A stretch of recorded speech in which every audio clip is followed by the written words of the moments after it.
જૂનાગઢમાં શિવરાત્રીના મેળાને લઈને વિપક્ષની અવગણના થતા રાજકીય ઘમાસાણ।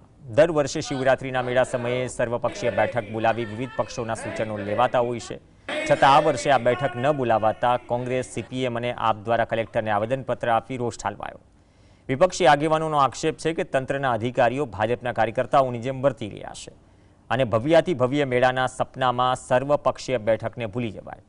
આવેદનમાં કહેવાયું કે મેળાની 57 એકર જમીન પર મોટા ગજાના લોકો દ્વારા દબાણ કરાયું છે, જેને તાત્કાલિક દૂર કરવામાં આવે। આ મુદ્દે કલેક્ટરે તાત્કાલિક સર્વપક્ષીય બેઠક બોલાવી તમામ પક્ષોના સૂચન લેવા ખાતરી આપી।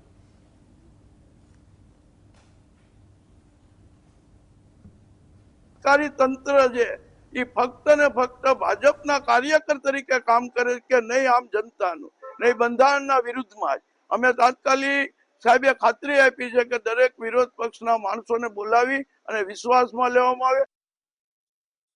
જે મહાશિવરાત્રીનો મેળો આ વખતે જે આયોજન થઈ રહ્યું છે મિની કુંભનું, ત્યારે આપણે જોઈએ કે 1990 થી અત્યાર સુધીમાં આપણે 25 સુધીમાં જે અહીંયા કલેક્ટર કચેરી ખાતે જે મિટિંગો કરવામાં આવતી, ત્યારે વહીવટી તંત્ર દ્વારા તમામ પક્ષ છે એમને આમંત્રણ આપવામાં આવતું અને અગાઉ જે બેઠકો થાય છે એમાં બોલાવવામાં આવતા, સંસ્થાઓને બોલાવવામાં આવતી। એમને બદલે આ વખતે આપણે જોઈએ કે કોઈ પણને આમંત્રણ નથી આપવામાં, અગાઉ કોઈને બોલાવવામાં નથી આવેલા।